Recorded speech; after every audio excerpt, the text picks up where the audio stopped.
Hey guys, welcome back to Let's Play Final Fantasy XII, the Zodiac Age on the MysteriousJG. I did look at the Final Fantasy Wikia and found out that yes, all of these enemies have stuff that we can steal that is unique to this enemy, but for two things that's worth noting.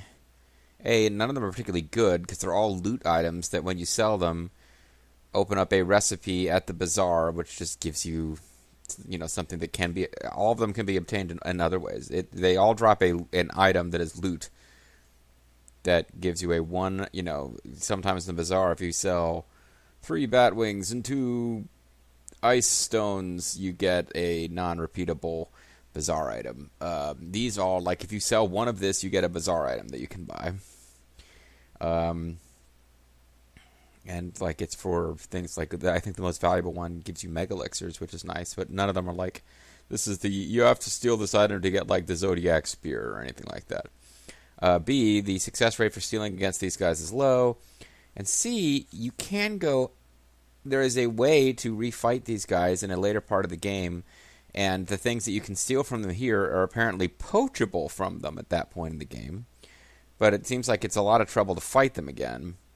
So I think the bottom line is I might just try to steal from them for a bit, but then not worry too much about, if it eventually just not, I don't know how far I'll go with it before I'm just like, yeah, screw it, it's not worth it anymore. But while learning all this, I inadvertently found out a little bit about the strategy, which I guess I would have found out soon enough, which is they use status magic, and what's going to be annoying about this is that one of them uses Confuse and another one uses Disable. So we don't actually have anything that just completely cuts off both of those.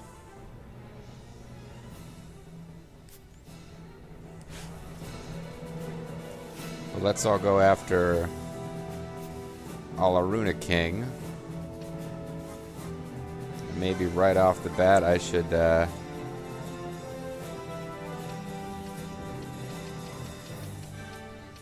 dispel his useful status.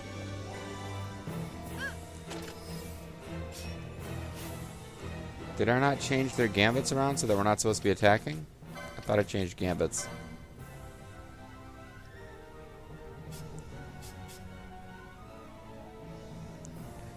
Yeah, I thought I changed gambits. Nobody should be attacking at all.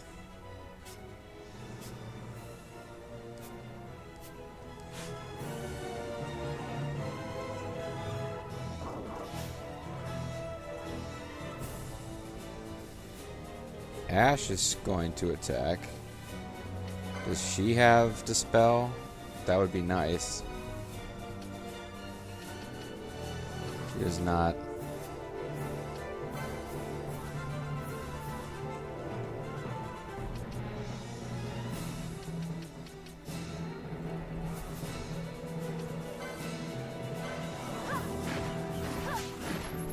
Well, I accidentally wiped him out, almost. I just finish him off. They do heal themselves.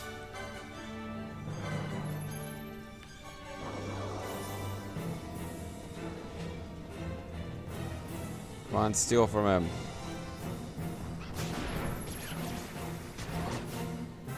Alright. Oh, I obtained a Gil. Did I obtain Gil for killing him, or did I successfully steal from someone?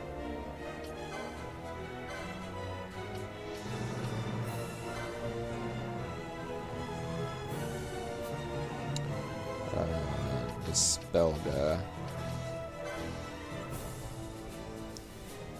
The Onion Queen is apparently worth the most valuable one to steal from.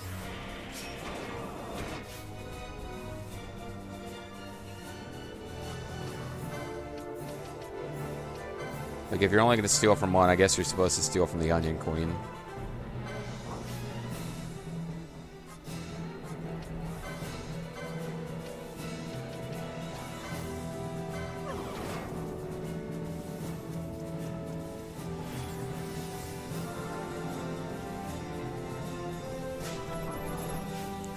Couldn't steal from the Onion Queen, eh? Keep trying, I suppose. I guess I could just pick one I'm going to try to steal from and have that be the Onion Queen, because that is apparently the most valuable one to steal from. And just sort of not go too crazy trying to steal from the rest, since I obviously already wiped out one of these guys.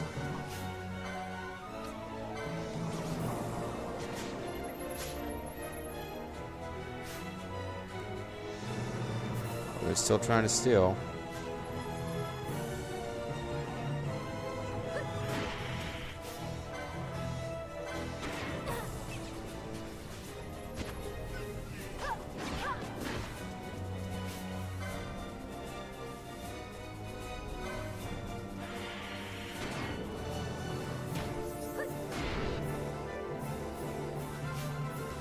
This is kind of a fun battle, though, the way they're running around this big area, because they will retreat from you and try to heal themselves, apparently.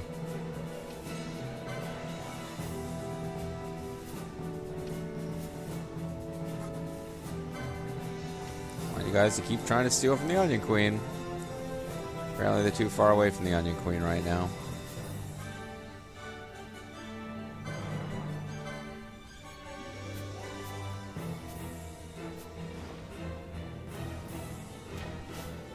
Okay, now she can steal from the Onion Queen because she's right next to the Onion Queen.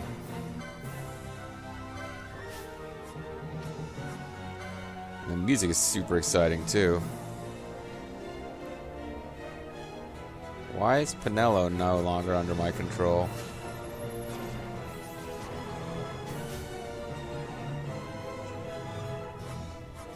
Okay, I thought maybe Pinello had gotten, like, hit with Confuse or something, but she didn't seem to be.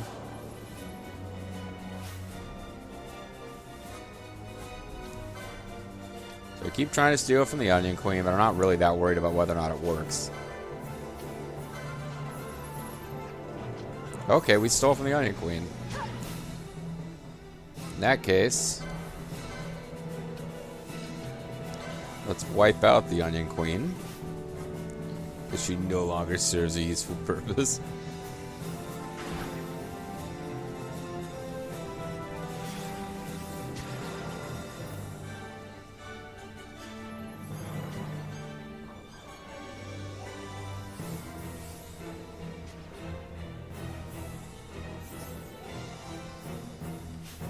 Pinello, I told you to use Asuna. Why are you doing all the rest of this nonsense?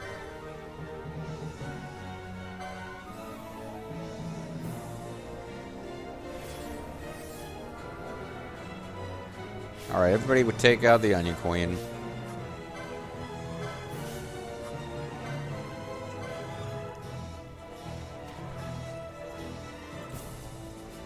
Half of us are slowed, but...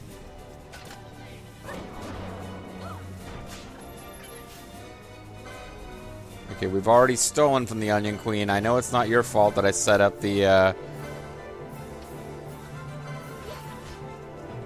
commands this way, but...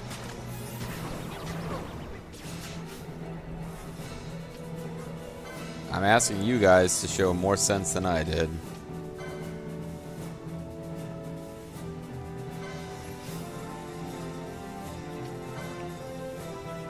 Okay, now Fran is trying to steal from Mandragora Prince. If she can, that's lovely.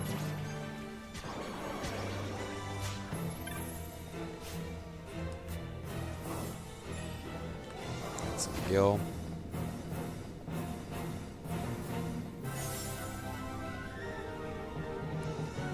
That thing energizes allies, I guess. I'm just gonna attack while you guys try to steal.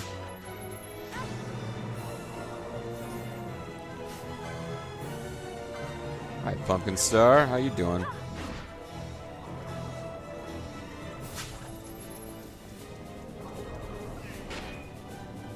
Now we're trying to steal from Pumpkin Star just because we're nearby. Fran, what are you waiting for? Okay, cool. We stole from the Mandragora Prince.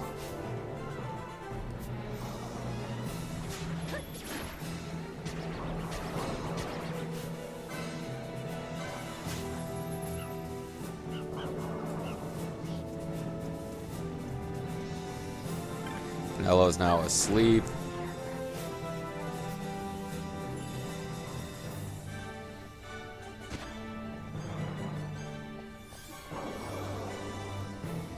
So I'll let them steal from the Pumpkin Star for a while. If they steal from the Pumpkin Star, then I stole from 3 out of 5. That's not too bad.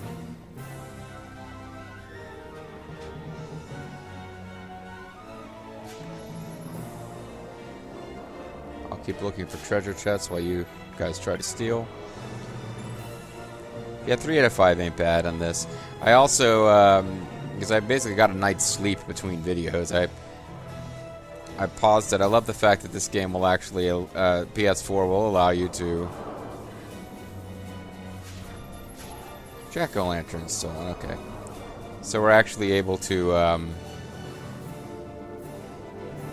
more treasure chests on this? You can pause the game and then you can actually put your PS4 into sleep mode, which is just a nice thing. I'm somebody who's been playing consoles since there were consoles, so little things like that I just find really nice. It's time to switch our gambits back, though, because although we let 2 things get away without killing them, and I probably could have made sure to steal from them, too, if we really... But the beginning part of this battle would have gotten super tiresome if we didn't periodically kill those guys. But 3 out of 5 ain't bad, which means I can... Perhaps we can even vaguely, when I get to the area where we can fight these guys again, because the poach success rate is very slow. Or very low. Like, we'll poach them successfully, just won't get the item.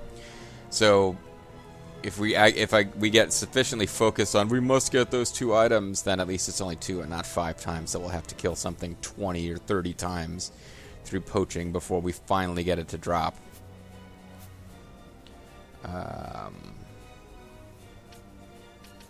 Meanwhile, the actual loot.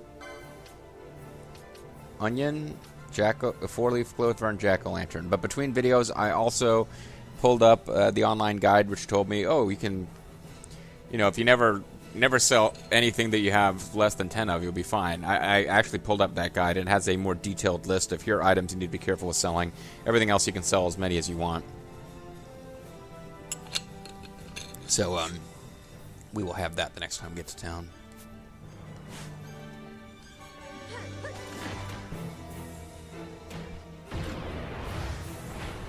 That's it. These badass Mandragoras, ultimate foes of all that is good, finally defeated. You hear the church bell ring. Are they going to combine into some kind of super beast? No.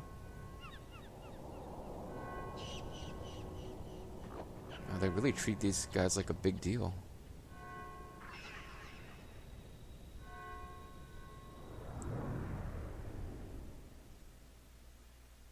That was interesting and kind of odd. So I kissed that crossbow like a bunch of weirdo furries. Wish you would kiss them. Alright, so that's victory.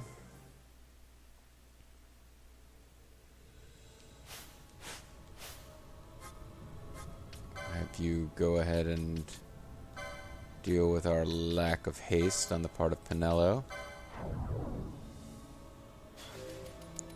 Now it looks like there was no particular reason to open all those treasure chests during battle. We could have taken our time and opened them now.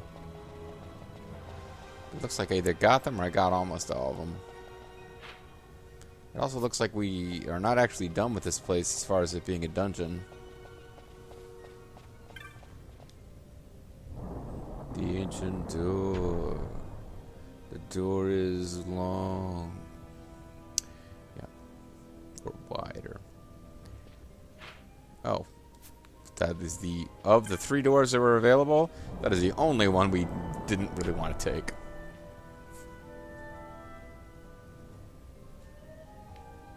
I suppose in theory I could have gone back and reported the defeat of... Yeah, let's try that. Before we advance... What if we go back to that kid and tell him, hey, we killed those guys? Because I think those guys were the mission, the hunt mission.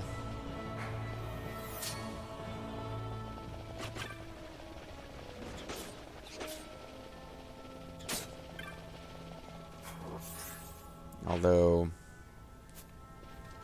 maybe not. Maybe I should have kept going, because this is kind of a long screen, and I'll have to fight all the way through it again. Although, again, with speed up and fleeing from enemies, it obviously doesn't take long.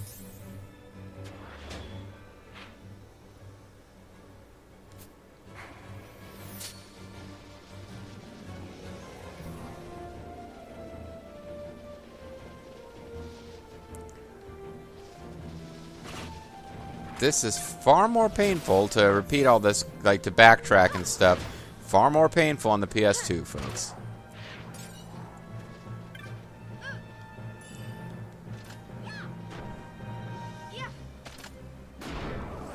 Here it's very convenient, although it does undercut the sense of the epic scale of this world a bit, when you can just go like...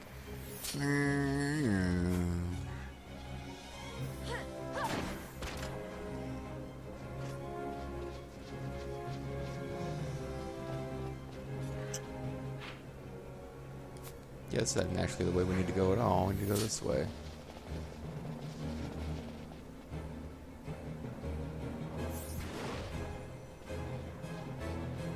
Oh, they've been reunited, although I don't see their guy who was with them.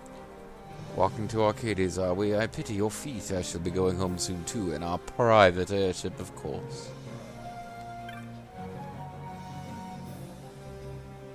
So you defeated the menace of Sohan Cave Palace. Not bad at all, Potter. Hone your skills and we may have a place for you on our house staff. You can work with Dobby. It's a nightmare. Here, your reward. This is the going rate. Come on, take it. 1,000 gil and 3 remedies. I can't wait to get back to Arcades to tell my friends my hunter defeated a horrible menace. My hunter. That's right, kid. You own us. Private airship.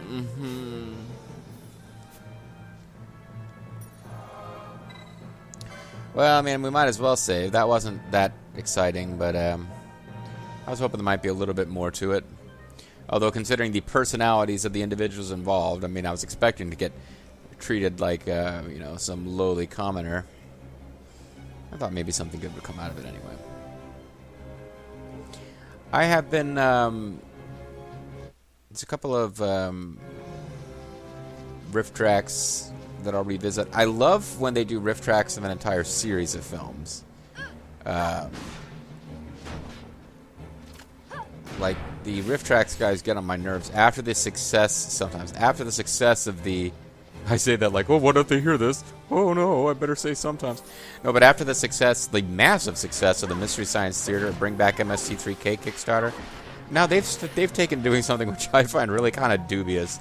They do Kickstarters for things that they already intend to do. So it's like, yeah, well, you're going to do a riff tracks of Krull, regardless of how the Kickstarter comes out. So what's the point? And the rewards aren't all that hot sometimes. You just get, you know, you get the Kickstart, you get the riff of Krull is one of the rewards, even though that's something you get after the Kickstarter succeeds or fails and they make a riff tracks of Krull.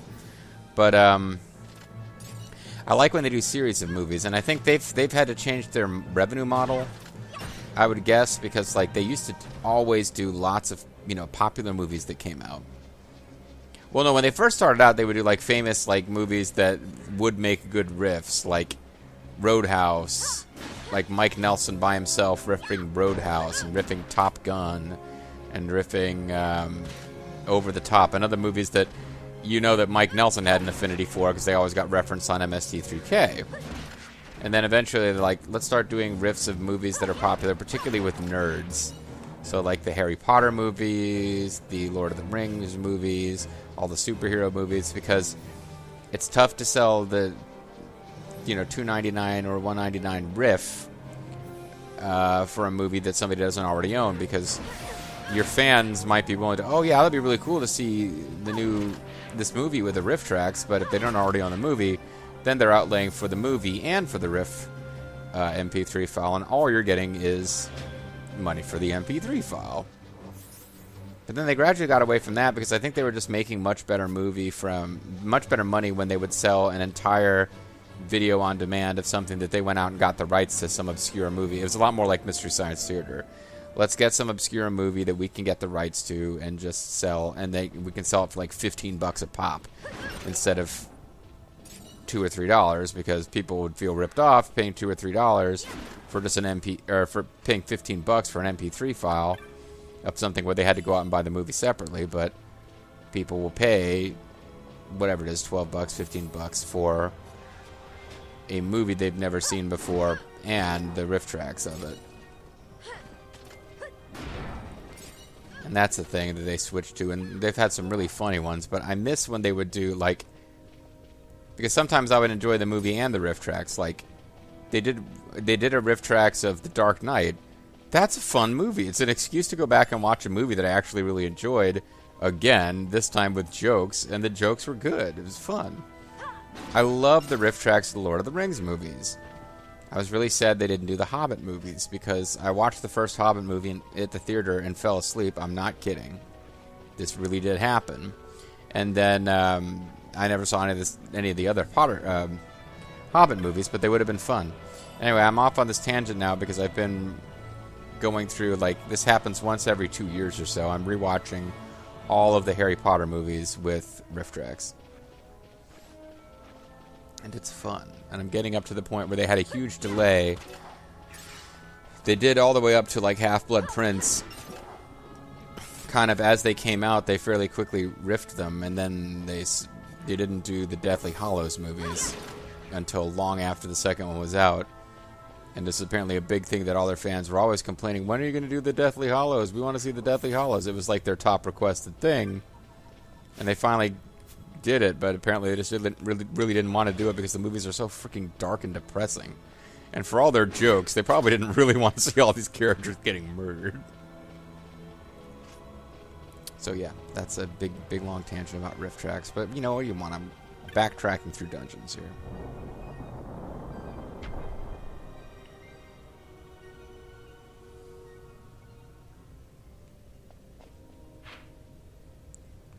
So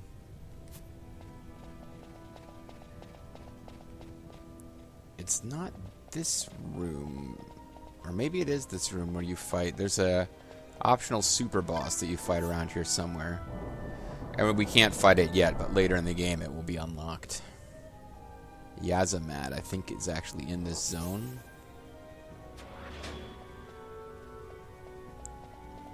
Because I think they have it set up where you can fight it from... It's in that room, but you can potentially, like... I think there are strategies involved trying to fight it from in here. It's kind of weird. Or I'm getting this place confused with someplace else. I wonder... if that treasure is sometimes something significantly better, because it's a very interesting placement.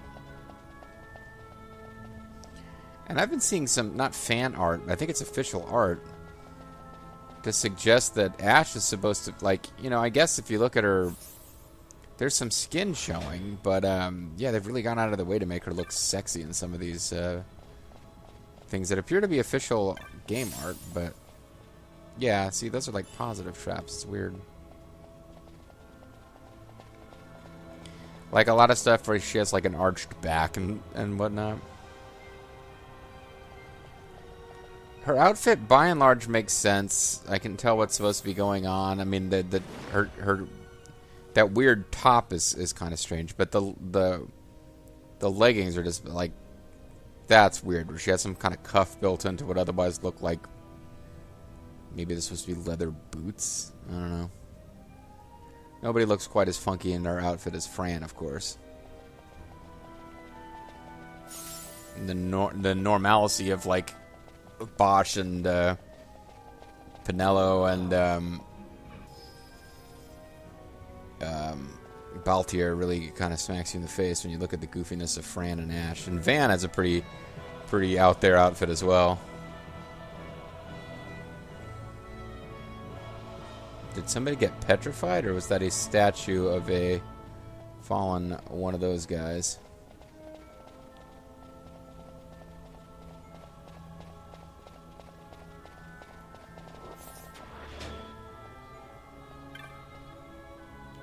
Desiccated corpse. An adventurer bound for the capital.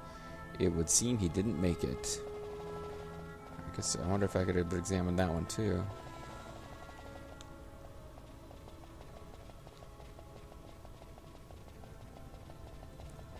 Guess we could save here. Oh. I guess we shouldn't have saved here. Can we steal from this thing? The crystal bug. The crystal bug. Sorry. Vaguely a reference to something for Bobo's benefit, but he's not watching this series, so whatever. Even though it's got Zodiac in the name. What the hell, man? Let's put that in case he watches it like 3 years after it's first gone up.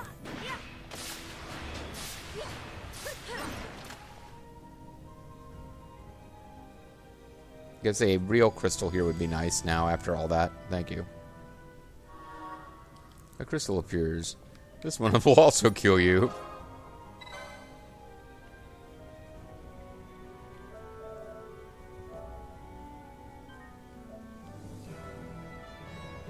I wonder if by the end of this session I'll be caught up with the boys for level. I doubt it.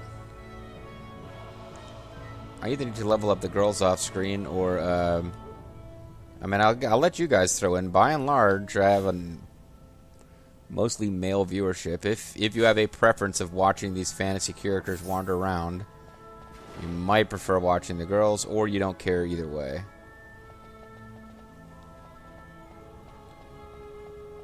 I like to give everybody a chance to shine, but story-wise, they all jump in and talk. It's not like you need certain characters in your party at a given time for story to happen.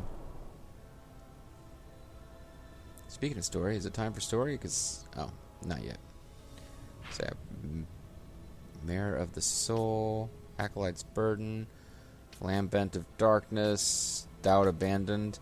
There's a specific tree. You can get the Zodiac, you'll forgive me, Asuncion. Like, the best shield in the game is available in this dungeon, I heard. But the treasure chest then only has a 1% chance to appear every time you go into the room where it's located. And that kind of stuff just annoys me. That's just stupid.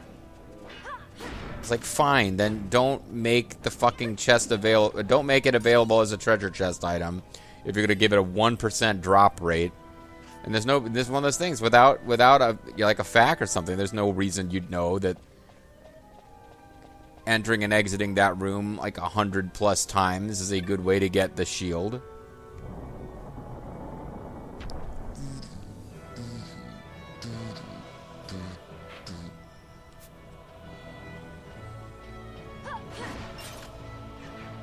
I do not recall which room it is.